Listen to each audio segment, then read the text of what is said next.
Yay, people are already here. Cool.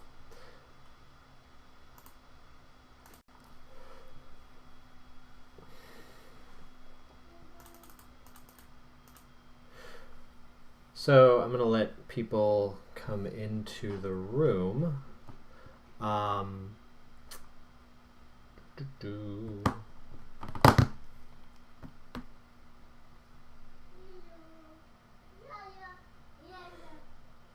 Once again, we have our teaching assistant today, as we often do.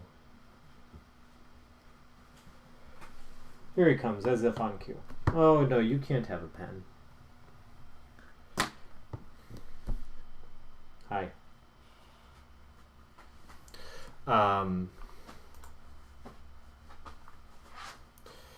Only 3 people watching.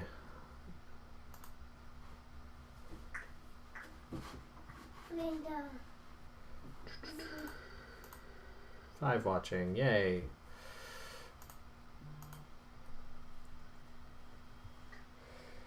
All right, so I think there's enough people that I can start getting going. Hello, everybody.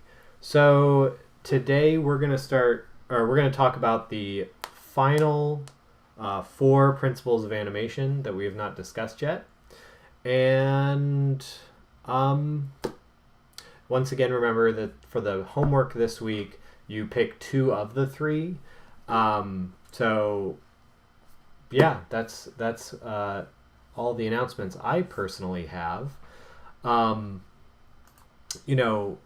Let me know if there are any questions about upcoming homeworks or things like that. Just pop them in the chat and I will answer them.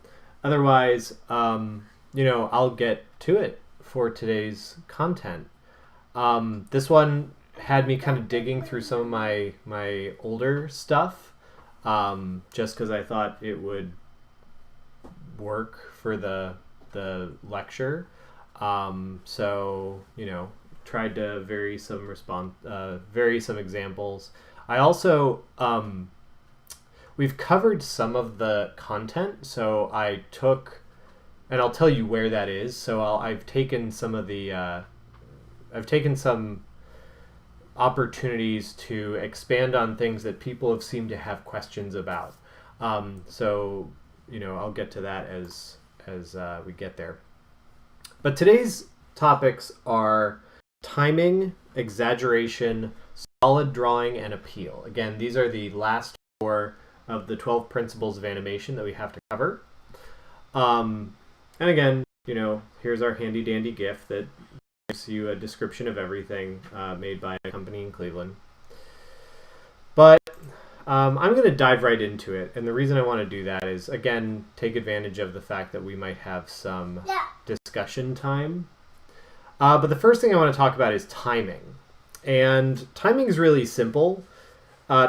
Conceptually, it's tough to work with simply because timing it's a thing that requires a lot of practice. And that's one of the major themes of the class is like everything requires a lot of practice. But timing it's a lot of planning and a lot of practice. Now, the trick of all this is that we've covered timing like a lot. We've had, the lecture on spacing and timing. We've had the lecture on XSheets. And if you're thinking like, oh, gee, I'm still not like the best at it. Again, this is what comes from doing lots of animation and really, not focusing on this just as getting your homework done, but really like understanding that this is practice and being open to the idea of like, skill building and learning from the exercises. So, if you're practicing and honing your capabilities and things like that as you do some of these animation exercises, you'll find that your sense of timing evolves over time. And so, for example, and sometimes it is really trial and error. I've gotten a few questions from people that said, I did my X sheet and then I once I did my X sheet. Hey, no. Once I did my X sheet, the animation that resulted from that X sheet is not like I had to change it in the actual animation. Of course you did. Like that's just how this works. Like you rough it out, you do your planning and that gives you a baseline, and then you rough it out, and then you look at it and you say to yourself, well, maybe if I moved this a little later. And so like this rough this GIF that has a rough animation on it, like of something I'm currently working on. I've done that a ton of times. Like I had my thumbnail drawings and I made those as key poses, and I tried to look at like what worked and what didn't work, and I started adding frames. I find that like that's often what happens, is that I will start to like add frames. And then as I look at it again, maybe I say to myself, well, maybe this needs to be a little like snappier. So I start to take out frames and maybe replace frames with like a smear frame or something to kind of like make something go faster. That's what happened with the dragon's mouth open that you've seen so many times. It had more frames to it originally, and it seemed kind of slow when I wanted it to just kind of be like a... So it's like... Basically, there's down, up, and then a blur in the middle. And that's, that's a lot of trial and error. So if you're trial and erroring it right now, don't worry. You'll probably always trial and error it. That's fine. And this GIF is actually a product of trial and error. Again, had my keyframes, put them, together, decided I need more in certain areas to like slow in, slow out, or... emphasize kind of like the beginning and end when he's like, haha, and then presenting his cool cart. And then same thing with like the little flags on top. I wanted them to be, as the other members of our team put it, a little like purr, purr, purr moment. And, that was, it was like, oh, that's really funny. Maybe delay it for like a few more frames, and then again it has a little like burr, burr, burr, effect to it. So timing is, you can plan for it, but there's always going to be trial and error, and you really only learn it via practice. So let me know what you all are feeling about timing, since that's like the journey you're on right now, in the chat. But I'm going to keep going, because I'm going to take this, since we've covered so much of timing, I want to maybe take this in a different direction than would normally be taken. Because a lot of you have asked the really excellent question, well, what's the difference between game animation and like film animation in this regard? And I thought that was a really good question, because a lot is the same, but a lot is different but not because of like what you may think the different, like the source of the differences are.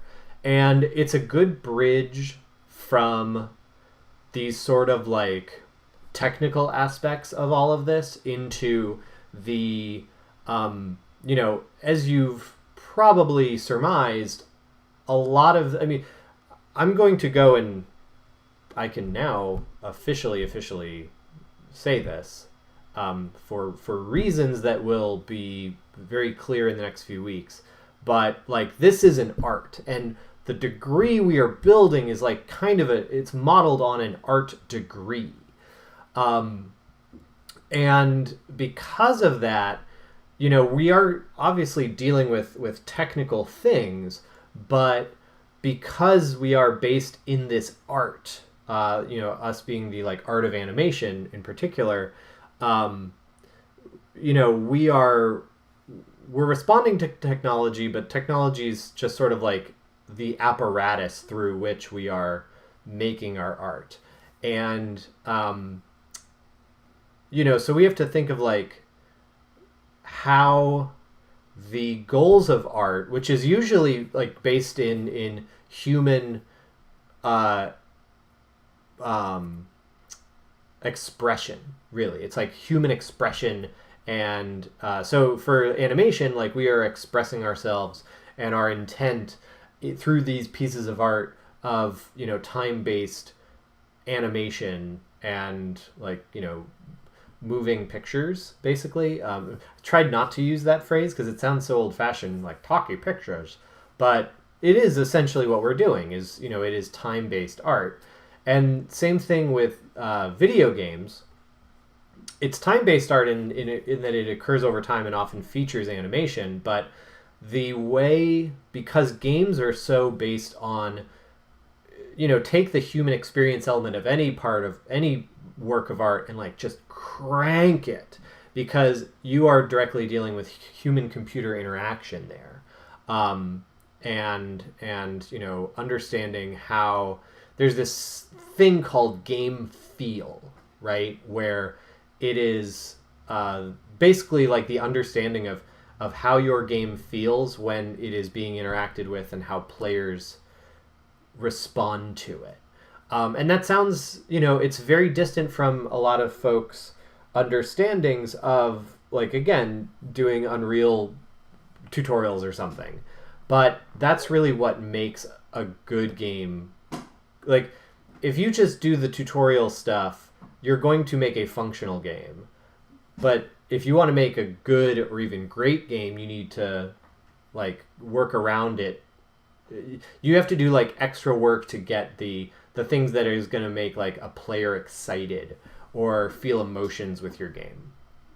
And part of that is animation. Now I'm actually suddenly...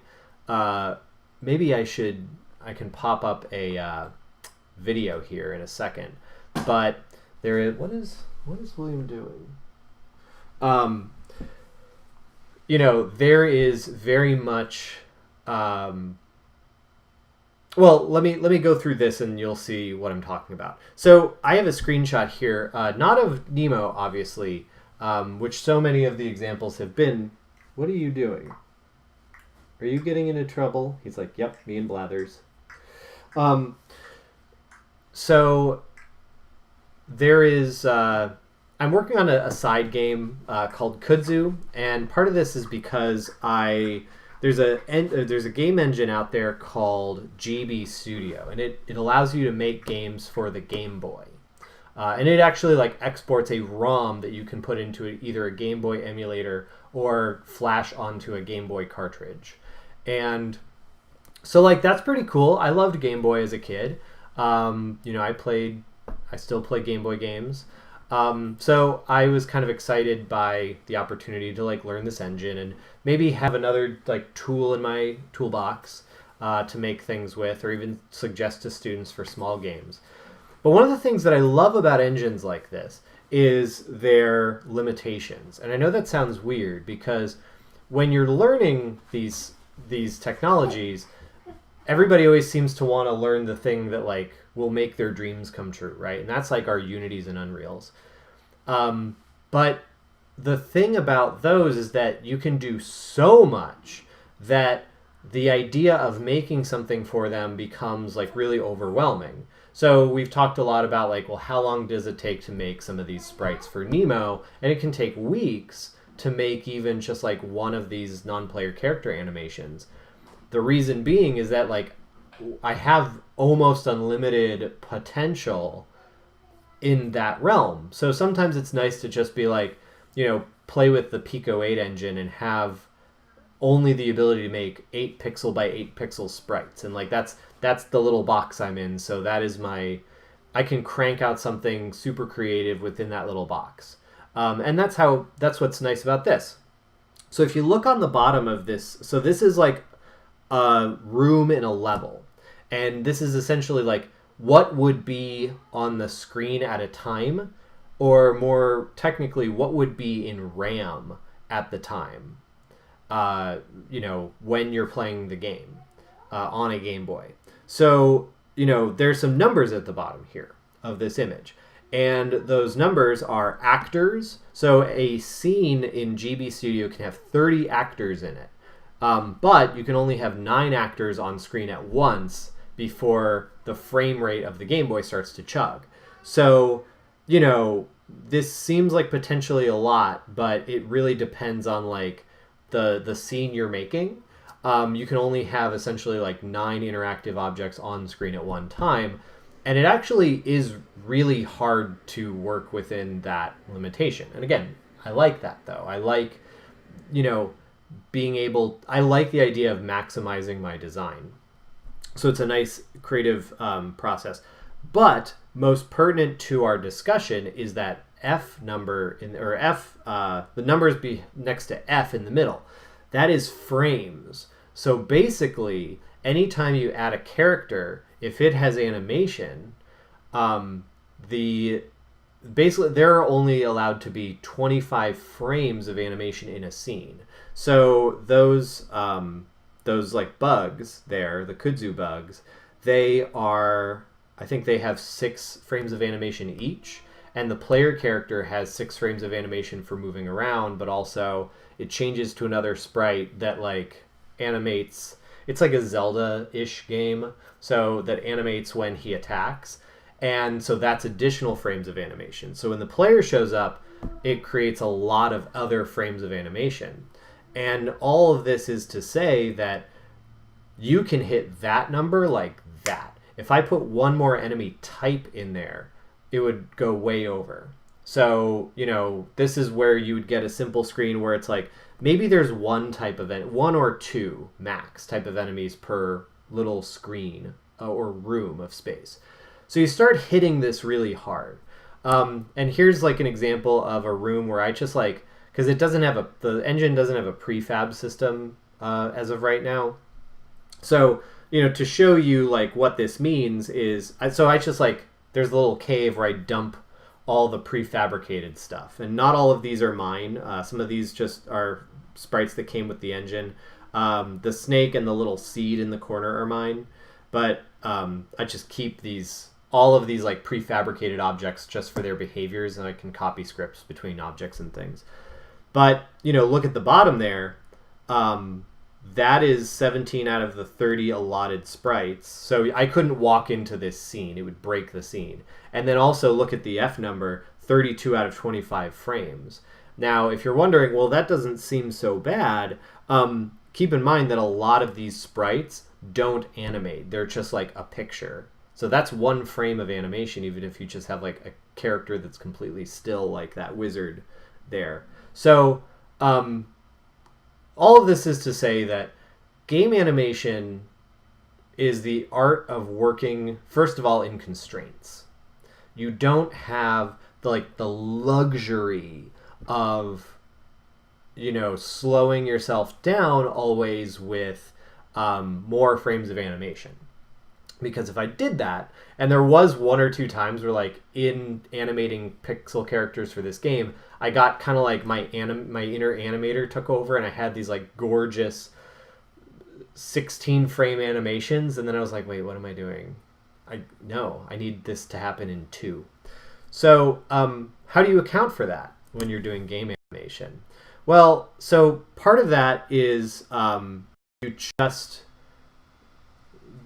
whereas normal animation is literally the art of working with, I guess, the like animation of like more pictures literally equals more time, because that is more frames of like film strip. You don't have that with game animation. You actually have 2 ways of modulating or working with the timing.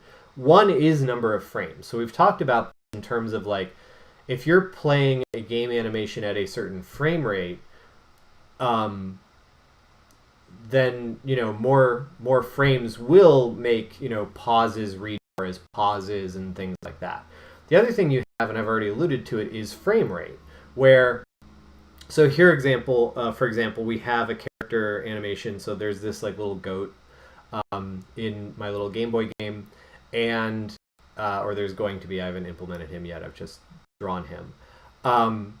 But this thing has 2 frames of animation, and he will only ever have 2 frames of animation, he or she. So if I play 2 frames of animation at 1 time speed, and just straight up render,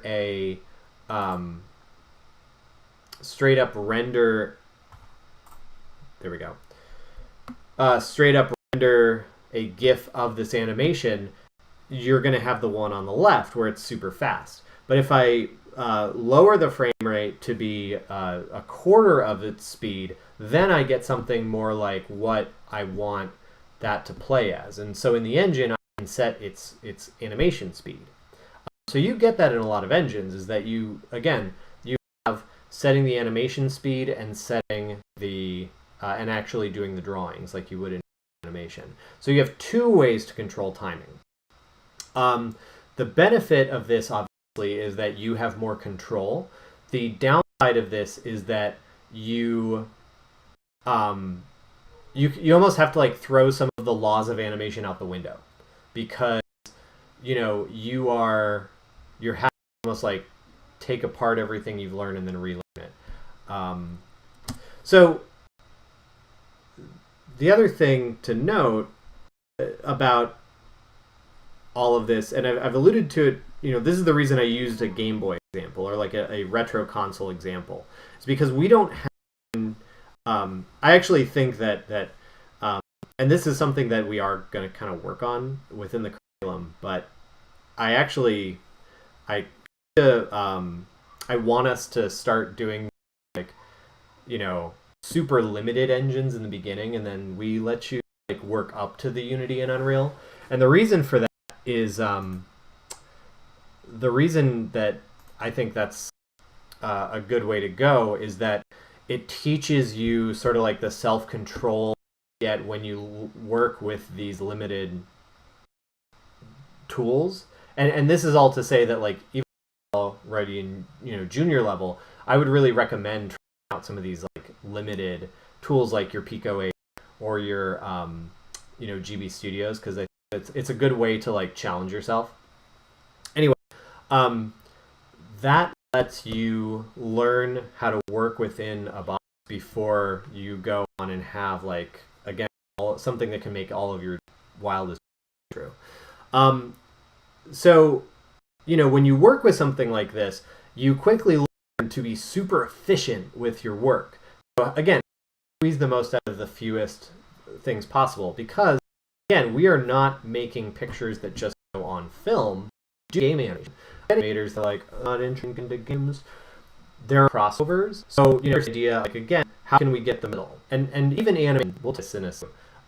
You are trying to get the most out of a little with your poses and stuff like that. So let's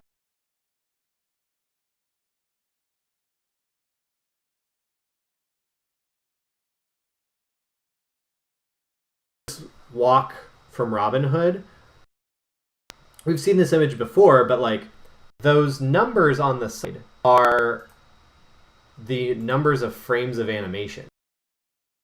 So each of those numbers are drawings. So see, there are 65 drawings in this few seconds of video. And that's really important because, like if you were to try to do something like this in a game, you would, you'd have like no memory left in a lot of games. So, having these like really concise actions are really helpful. So, here's the frames. Here are the frames of the running bed that I've shown you. There are 8 of them. But we're able to get a lot out of that because, we're able to still have it run in a believable and satisfying way, because both of the timing on the animation itself, but then also the frame rate at which we play it in the engine. And you've also seen me do, I've mentioned that I fudge my frame rates a lot in Blender. So I've had you mostly all do your animations at 24 frames per second. I do mine at 12 so that I'm essentially watching them at, if I have everything animated on ones, but I show it at 12 frames per second, I'm actually seeing 24 frames per second. because if you're doing 24 frames per second and you're animating on twos, that's 12 drawings per second. The reason I do that is because when I click render, it doesn't render 2 of every frame, it renders 1 of every frame, thus saving memory. And that's really important. Again, when you have like giant sprites that are supposed to be like super clear on the screen. So it's a lot about memory. It's a lot about working within technical limitations, but also like squeezing what you can get out of that. Again, lacking the space to be like, let me do this luxurious 65 frame walk. And then here's another aspect of this, which is response time. So here we have a so there's this like great game animation set of GIFs by Pedro Medeiros, who is the pixel artist for the game Celeste and Towerfall and a bunch of like really awesome indie games. But he has this like 5 on itch.io pack of tutorial GIFs, which like animation gold. Like he sells them as pixel art tutorials, but they apply to lots and lots of art styles within games. So I'd consider them more game art tutorials. But here's one example where when you do game animation, you also need to work within the realm of, in terms of timing, instantaneous feedback. So like when we attack, like if so we, there's always anticipation to want to punch before punching. You don't get that, because if you do that, then you have a delay on your attack. Now that works in some games. That's a thing in the Castlevania series where he winds his whip up before whipping, but they account for that by, giving him essentially like a back, so he can actually attack enemies behind him on that first frame of animation. So, normally, if you look at this though, see how this animation works is you go from your idle in frame 1, so that's almost like frame 0, but the first attack frame is the end of the arm movement here. And that's so that you don't have anticipation delaying the attack. You just press button, attack. And the way it accounts for it, it's like instead of preparing the player for the thing that's about to happen like you would with anticipation. Now, this isn't every game. A lot of games have anticipation for like sword swings and stuff. But the way he's doing it doesn't prepare you. It uses almost like a wind down to catch you up. So like the attack is instantaneous, but the recoil is slower. And actually that's how we do it, is see his first frame of animation is the end of his swing, and then he recoils. Now, let me know if there are questions, because this is me. I've said this before. Part of the principles of animation is that so you can eventually understand them well to break them. This is me breaking. This is me like taking them apart, putting them back together in a different way so that we can make a hand-drawn animated game. And I'm not the first to do this, but like, having done this myself, I can about it. So one thing we then counter is that, okay, so does Nemo then not get to move again until it finishes the animation? And we've just said, no, we can interrupt this. So if you are sitting around for a second, you get to watch the rest of the animation, or, you can just like swing, keep going. The nice thing is that the point is that we want to let the game be super responsive, and having an instantaneous swing, again, even if we can get the like 1 or 2 frames in before the player hits the continues, it looks way better than, again, winding up and doing stuff. So again, that's how you have to like fudge timing. So one of the things with timing in games is based on and that's how game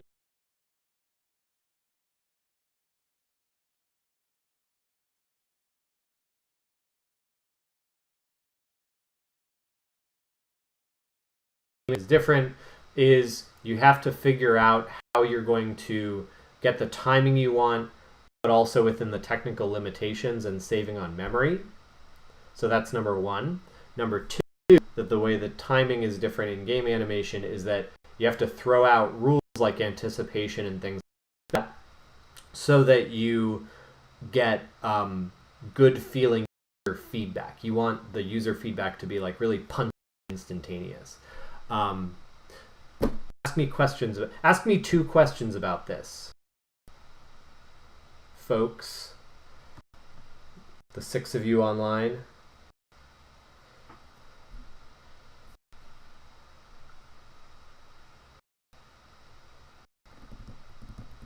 Seven of you. Yay! New person. I will move on when 2 questions are asked.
So somebody asks, is there a way to smartly plan these types of animations, or is it just trial and error for the most part?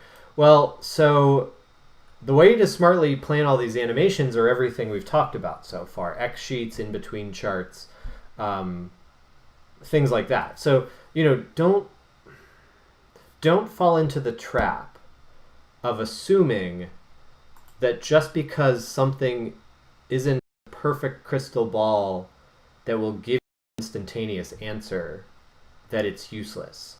If it gets you 60% of the way there, that's 60% more than you would be if you just started drawing stuff haphazardly, if that makes sense. So, and it's a matter of practice. Once you've done this times, then yeah, your X sheets might be 1-to-1, but it's practice. It's and really, I know it's hard to think about this when you're younger and when you're in the throes of learning this for the first time, but see this as understand how little experience you have. And I don't say that as a bad thing. I say that as it's okay if the doesn't get you 1-to-1 right now, because you've been doing this for what? How many? 3 months? 2, 1.5, since we've learned some of these tools. So within the span of a career, that's nothing, and that's okay. It's practice. So, is there a way to smartly plan these animations?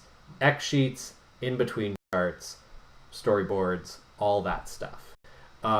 If it feels like there's more trial and error than you would assume, then it's because you are young and you're doing this early in your career.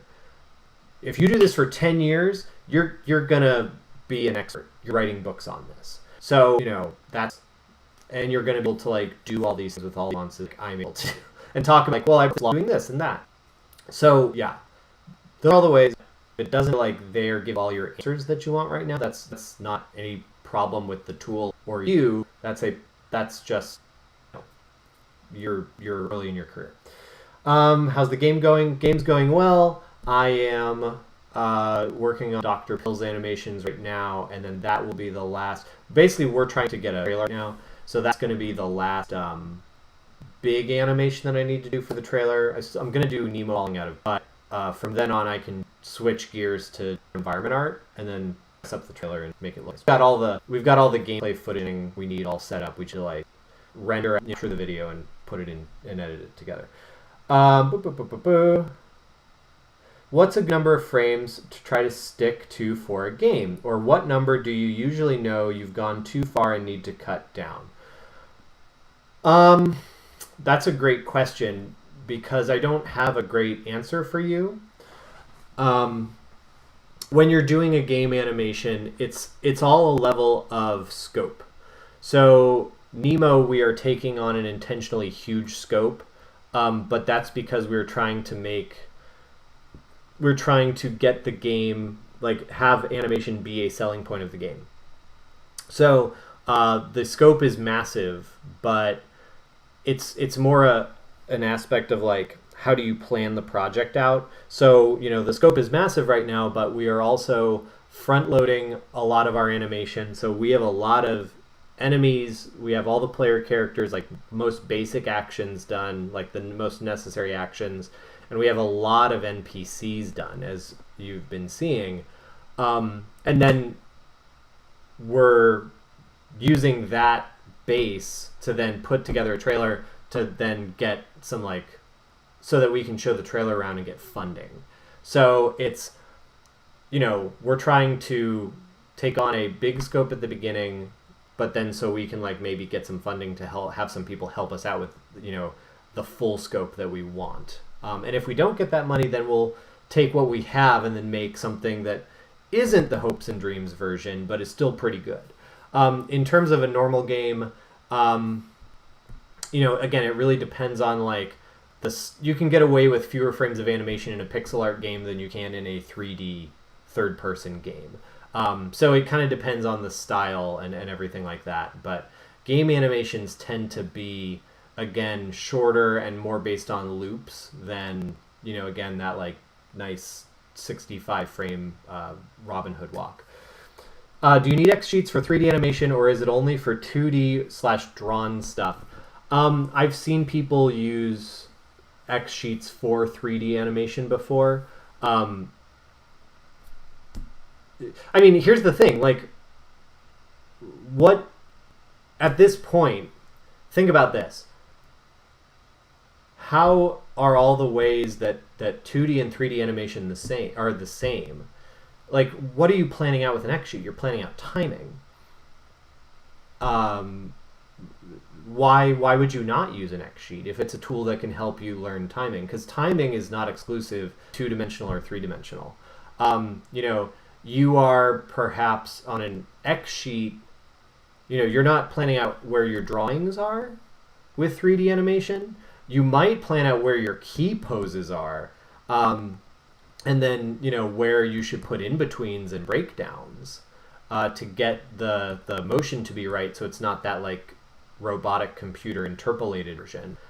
You can write an XSheet to account meaning in 3D, but in terms of just planning out timing, XSheets are great. And I've in past classes required students to use XSheets for character animation, and surprise, surprise, the ones who did the XSheets with better animations because they were more planful. So really, it's be planful.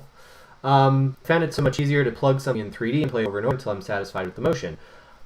And that might be workflow. But again, don't discount the element of planfulness, because, what if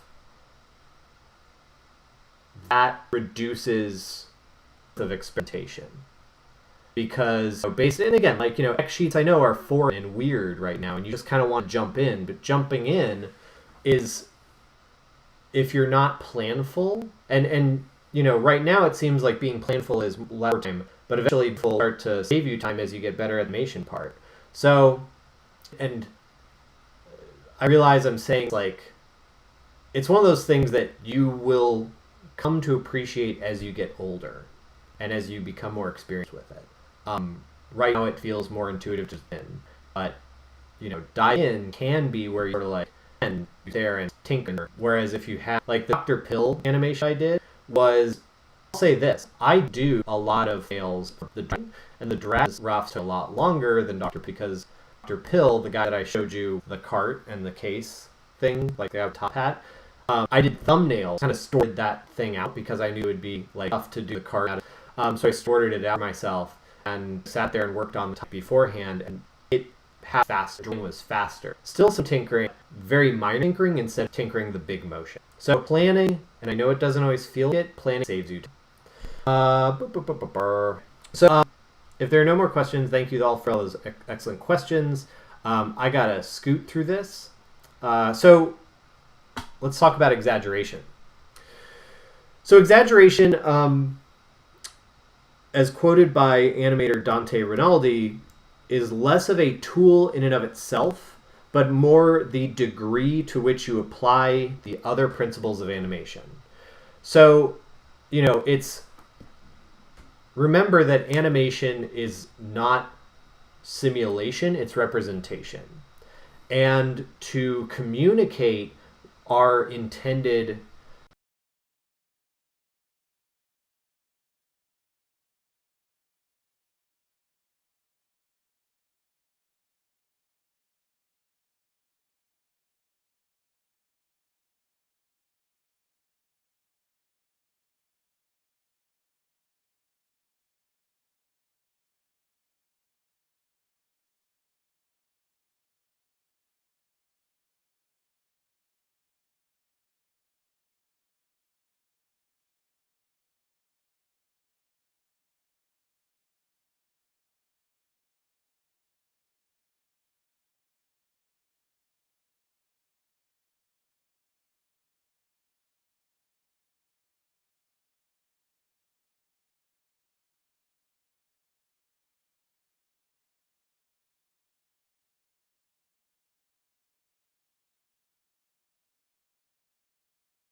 the things we are intending to communicate through our animations, we have to do more.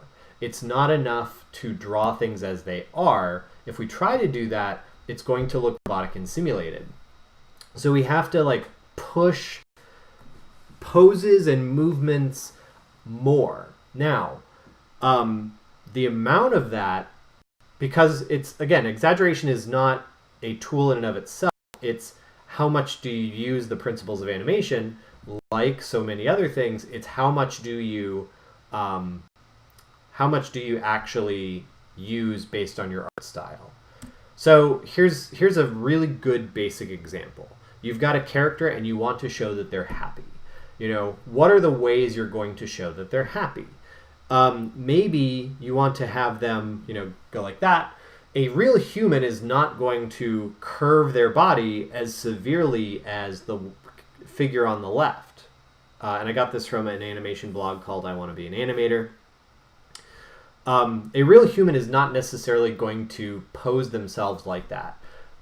But you could have a character do that and get away with a more realistic character with that kind of exaggeration.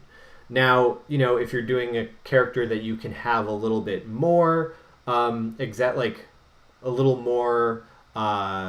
not trying to be 100% realistic, then you can even do something like having the character jump up in the air, or even jump up in the air and do like a little heel click type, depending on your art style. So, all of these are exaggeration, but they're degrees of exaggeration. Just like with anticipation or squash and stretch, you use degrees of them based on what your art style is. And a lot of this actually does start to get into silhouette. When you do your pose, you're trying to create a stronger silhouette, and the exaggeration can help make a better silhouette. Remember, we're not trying to do what things actually look like. So a good example is like if you've ever watched a Rocky movie and then you've watched actual boxing. Actual boxing is this like technical sport Whereas Rocky is like two guys trying to like disintegrate each other's skulls. Because it's a movie, you want these like big, everything is a left hook. Because he's a southpaw. So it's a left hook. But, everything is a big punch. Whereas like, you don't see that in a real boxing match. That's kind of how, exaggeration works in animation is like, is a ball really going to squash and stretch as much as we've been drawing them squashing and stretching? No. But squashing and stretching helps create a better communication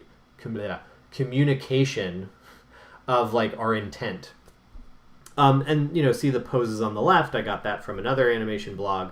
Like, this character on the right is a super duper cartoony character, but think about like show it like the pose an actual boxer would take when they are punching versus like if you're doing a cartoon. You may not be doing it as toony as this, but somewhere between that realistically rendered boxer and the toony guy on the right is the answer that you may want. So any drawn cartoon character should be more than the one on the left, all the way up to the one on the right that is, again, like super cartoony. Same thing with a golfer. So you want those exaggerations. So it's not all like, what are called wild takes where it's like the eyes get really big and things like that. It's like, how do you take a pose that you're doing and then just like turn it up? You always want to take the pose and turn it up. So, confident.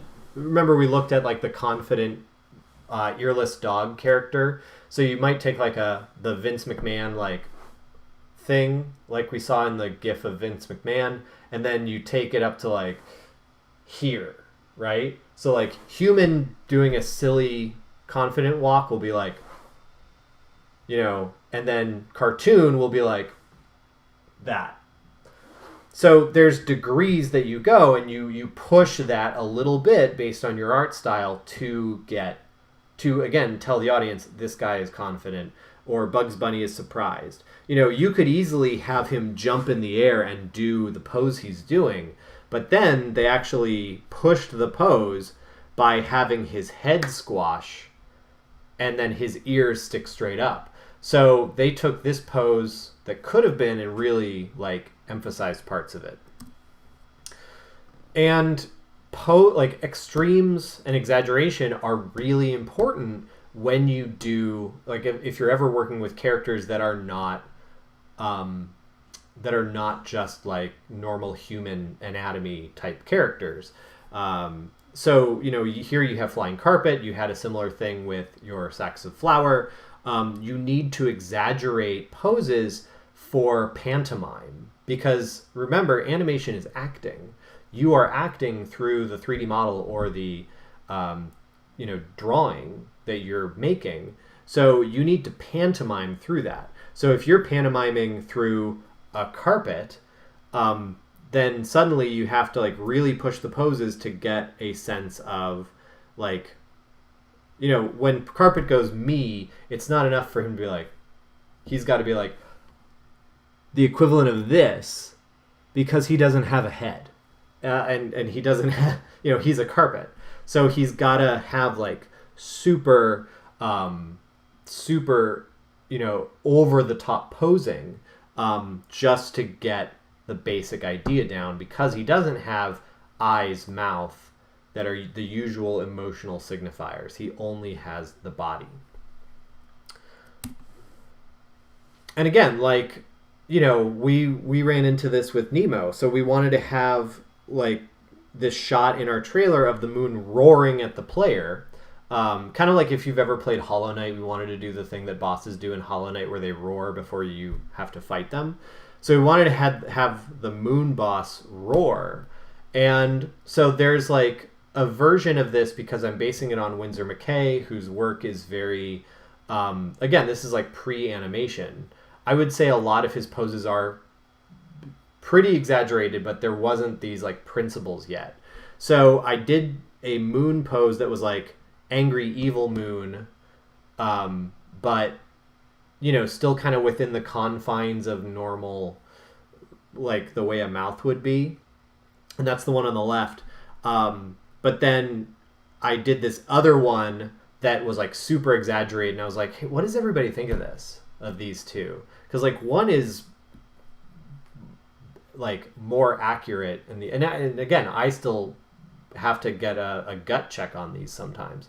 One is more accurate, and the other one is like more extreme, and everybody on the team, including one of your other professors, Tim, was like, push the pose.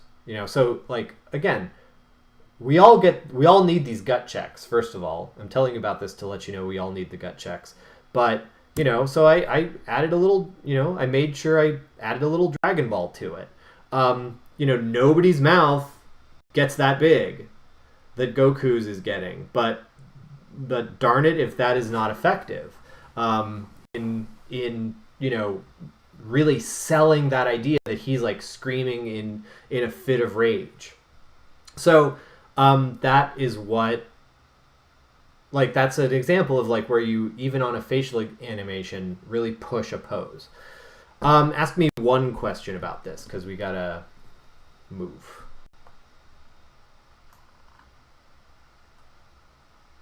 Okay, so there is a little bit of a delay between the video.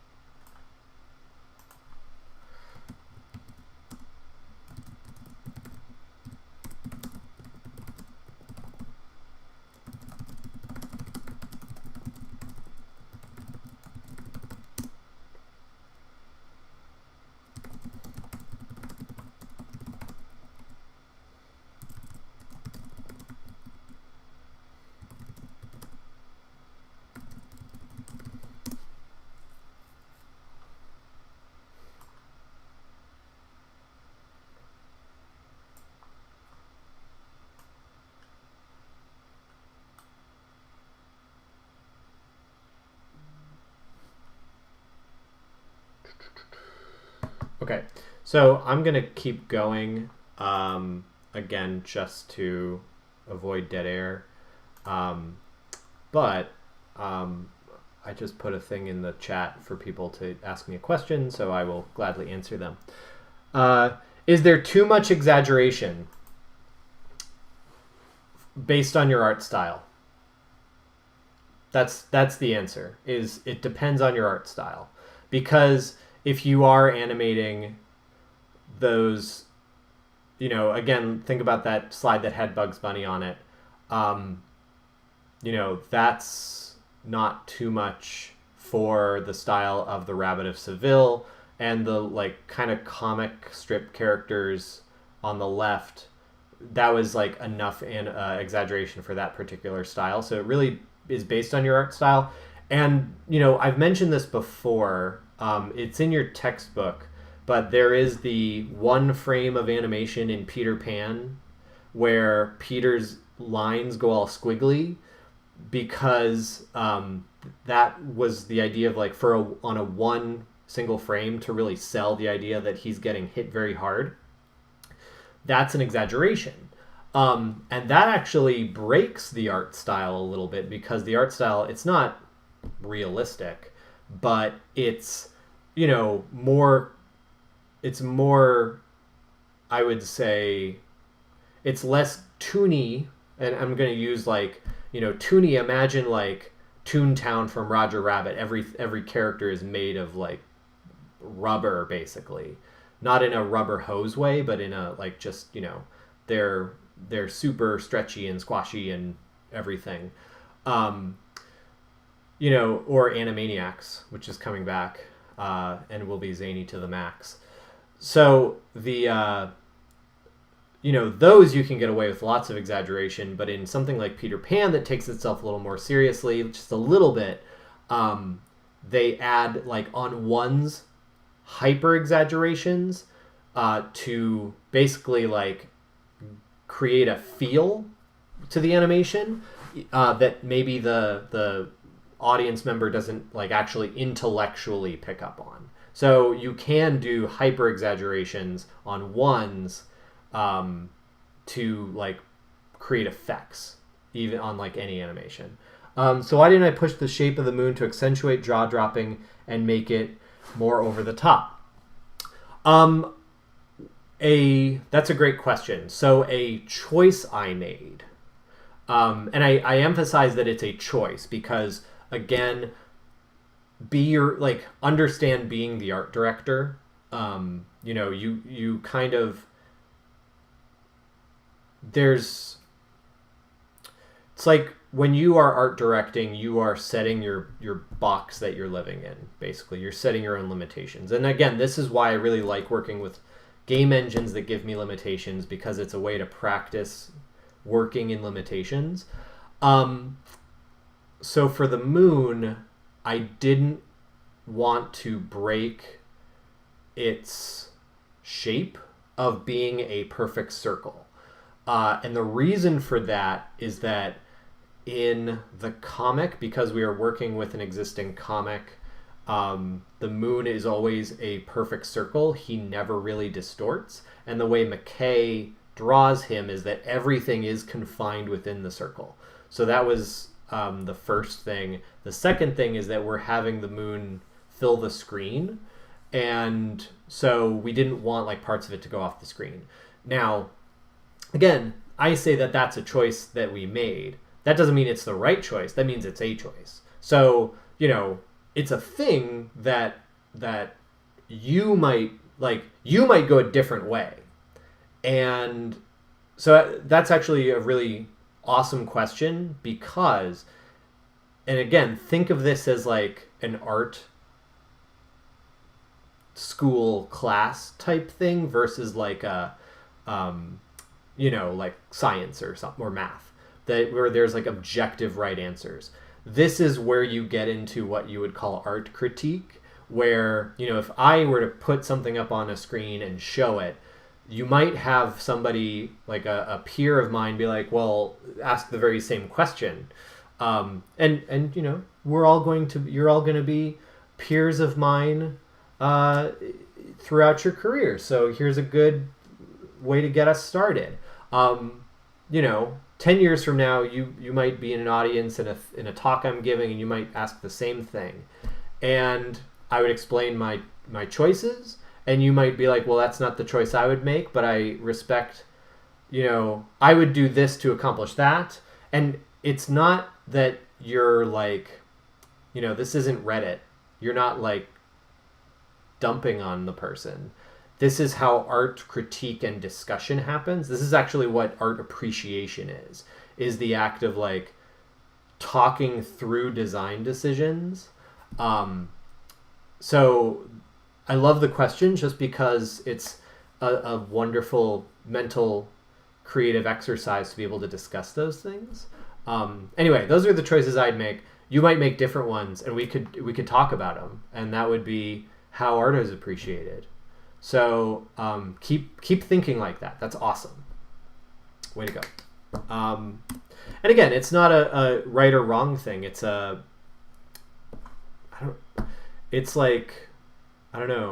professional idea exchange. This is how we all get better.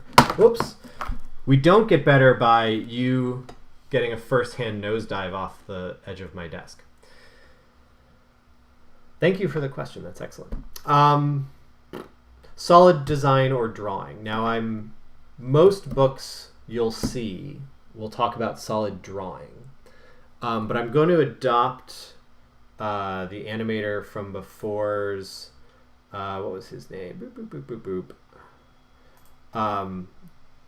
Dante Rinaldi. I'm going to adopt. So he's a professional animator, but he had a slide on his animation blog about solid drawing, where he emphasized solid design as well. And he did this to account for 3D animation. Basically, solid design or drawing comes down to the artist, when you are drawing, you must be able to take into account the elements of three-dimensional space in your drawing. AKA, you have to understand the physical presence and reality of your drawing, of your character. So, you are drawing forms as they would exist in the real world, and those forms are clean. So that's why you have these pieces of concept art. Nemo by me, Taja Imanis, who's one of our seniors that participated in the Nemo project for the internship course, designed Peony. And one of the things that we had all of the people doing the character designs was to break down the character into their shapes. And that allows us to give us a guide of, when we're building poses for the character, keep the poses in a reality. So we are understanding the characters as characters with volume and mass, and having a weight.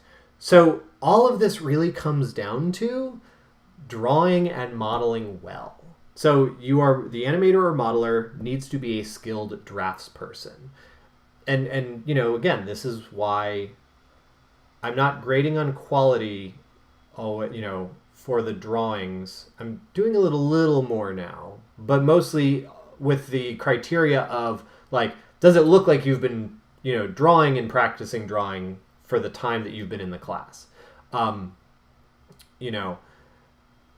So this is why you need to practice your drawing. This is why you need to practice, your skill with the software. This actually is where, this skill part comes in, because over time you want to build up this sense of solid design or drawing. So it's not just software though. It is, how do you use the software to create the physical reality of the character? You understand anatomy. You understand three-dimensional shapes. You understand balance and weight and light and shadow. So do the drawings and the poses look like they fit in with our expectations for anatomy? Are your proportions correct? Not just for characters, but also for buildings or objects. So, basically it's can you draw and model well? And if you're not feeling confident in that, practice. It's all practice. So, yes, Taja did Peony. She is awesome. But yes, Taja did Peony. Megan Smith did Flip. Tegan Catlin did the princess design. And then, we've all been, animating them. So, where was I? Oh, okay. So again, it's not just about, this is why I keep emphasizing that it's not just about the software. The software, you need to know the tool to use the tool. But, if you don't understand solid drawing or design, aka that you want to have things with a realistic's the wrong term, a proper sense of scale, mass, weight, anatomy, things like that, your drawings are not going to be very good. So again, this is where you need the art with a capital A foundation, and again, it's not just about the software. So, this is why we have you do life drawing, so that you can understand the way weight works. You don't want to have a pose feel really off because the character looks like they're about to fall over, because they're not, the weight isn't distributed in a way that they would actually, a human being would be actually able to move. And then the other same thing is you try to limit. Now sometimes you can break this rule if your style dictates it, but it's you hear sometimes like no mitten hands, and sometimes I'll use mitten hands to save time. But part of this is like make characters have interesting poses. So Mickey Mouse here on the left is very cardboard, but if you like vary the way that he's posed and have him like bend over and have arms moving in different ways, that can be more interesting than again something hypersymmetrical. So part of it is just like making interesting posing. Now here's like me pulling from like the dark depths of my this is like 9 years ago. Here's a low poly character I made for like a simple game jam style game, like game demo thing. It wasn't a game jam. Like I did this. It took me a little more than 48 hours to do this guy. Though I can probably make him much faster today. But so like here's a character that I made for a game that was based on the H.P. Lovecraft story, The Shadow over Innsmouth. And just like a simple low poly character. But like understand the physical like shape breakdowns of a character like this, and you can make them much more interesting. So like the design, and in case you can't tell, I work in a lot of low poly because I worked in like mobile, so I actually have a bunch of bad habits in my 3D modeling related to using too few polygons for things. But when you do your drawings or your modeling or your compositions, you want to have solid posing. This is from like between 6 and 8 years ago. But you want to have like good posing. You want to have the characters be in poses that make physical sense for people to be in. You want to acknowledge again the reality of their shapes. But you also want to have like good proportioning, things like that. So these 3D characters were made to work within the sort of like proportion and style of early Walking Dead characters. But you want to be able to give them a sense of proper like weight and balance and stuff like that.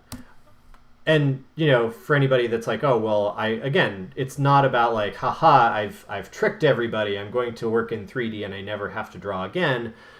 Drawing is part of this. Drawing, like these principles occur in both drawing in 2D and 3D.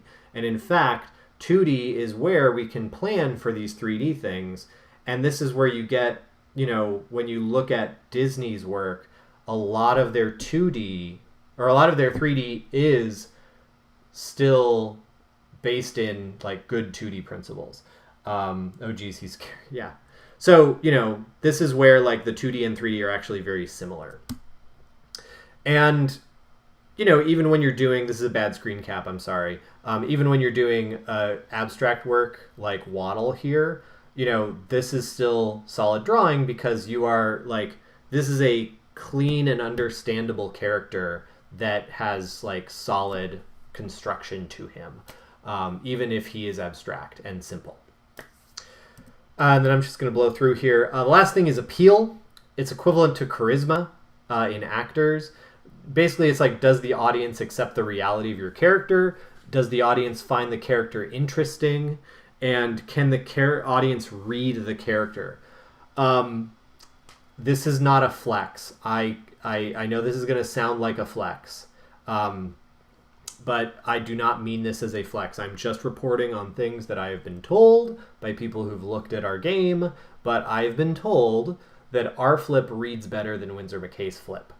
And a lot of that, it's not because it's of anything that we are as individuals doing. It's that we are individuals that are drawing flip in the year 2020 well after the principles of animation and appeal have been established as things that exist in animation.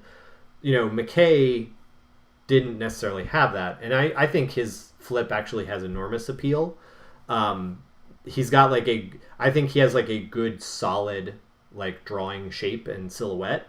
But I have again, been told, because I crank up a few other appeal parts when I draw flip, people are like, yeah, we really like yours.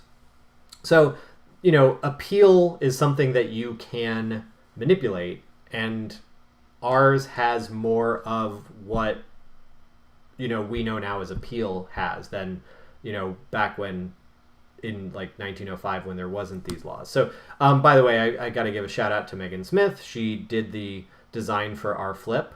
So there's Flip's model sheet. But,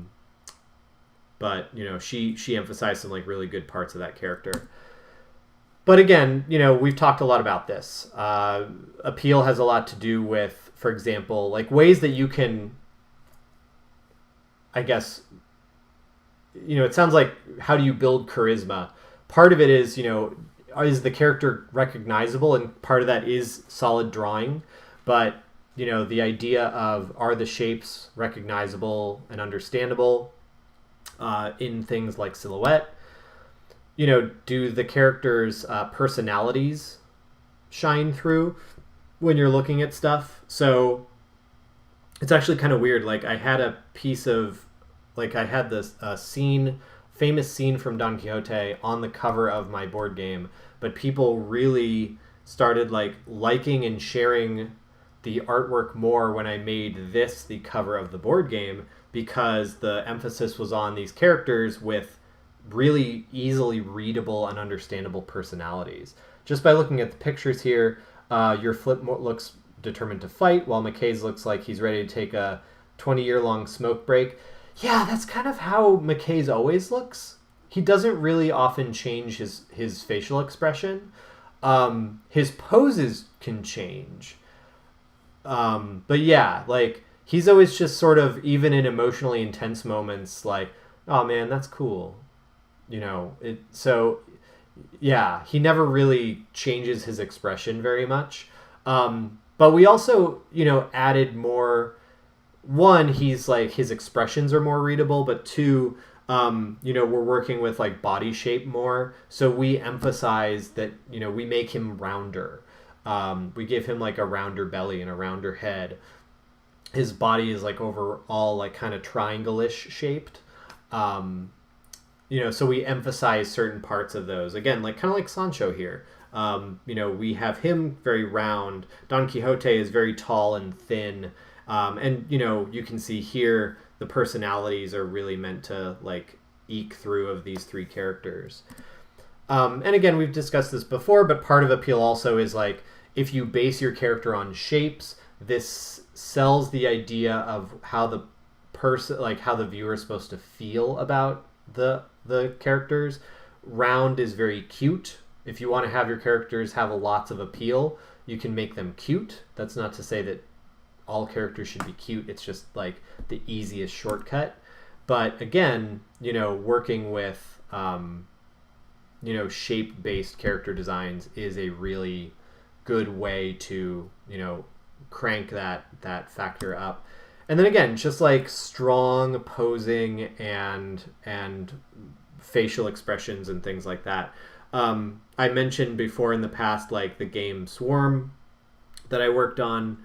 One of the things that, like, when I was hired, they were just like, well, make us a bunch of drawings of characters and for this ball rolling game, and what could they be? And the ones that they responded to were the ones with like strong facial expressions and shape and things like that. So they liked Hot Rod a lot.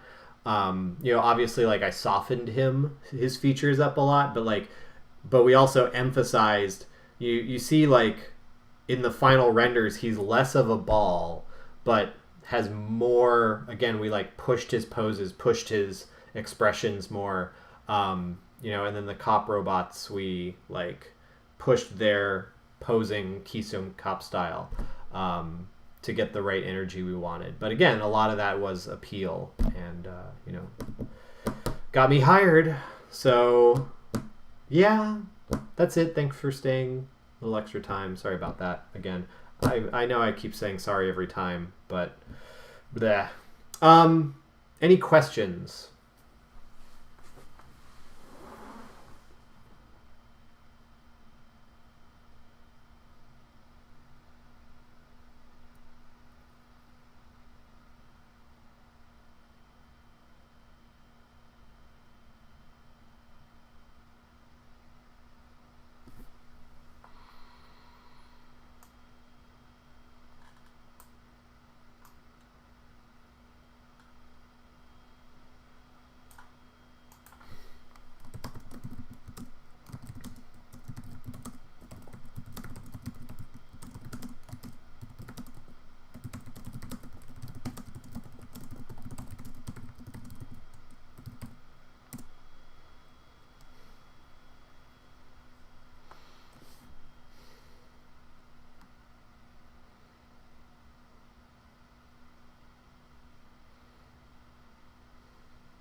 If there are not other questions, I can, catch up with you in the Discord chat. But yeah, I will. Otherwise, talk to you all later because I got to get the other class started. So, bye. Have a good. Reminder for anybody who is in my anime or games for education class. By the way, remember 11 o'clock to 11:50 tomorrow. We do have a guest speaker, and that will be on Blackboard. So if you're in that class, that will be going on. So just a reminder of that. Otherwise, how far along is Kudzu? I've seen a bit on Twitter. It's not far along. It's harder to judge because it's way easier to make that game because like 16 by 16 4-color sprite is like super fast to make. Really, I'm at a point where I've got a lot of mechanisms. I just need to like make levels. But level design can take a while. So, and because it's a weekend-only project, though I think I might just start trying to make a scene a day, like a room a day. It's going... that's where the slowness comes from, but the gameplay features are like, the gameplay's pretty far along, just because it's so easy to do it on a small thing. But thank you for asking.